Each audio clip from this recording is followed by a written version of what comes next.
નાથ વગરની નારી નકામી અને મકાન વિનાની બારી નકામી, ખીચડી બવ ખારી નકામી ને સાકર વિનાની ઘારી નકામી.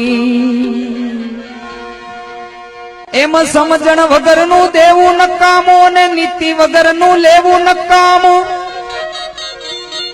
એ ન સમજે તેને કેવું નકામું અને કોઈને ઘેરે જા જા પડ્યું રેવું નકામું. એમ કામ વગરનું જાવું નકામું ને ભૂખ વગરનું ખાવું નકામું. એ ભાઈ નીર વગરનું નાવું નકામું અને આવા ગળા વગરનું ગાવું નકામું. એમ પ્રાણ વગરની કાયા નકામી ને મર્યા પછી આ બધી માયા નકામી.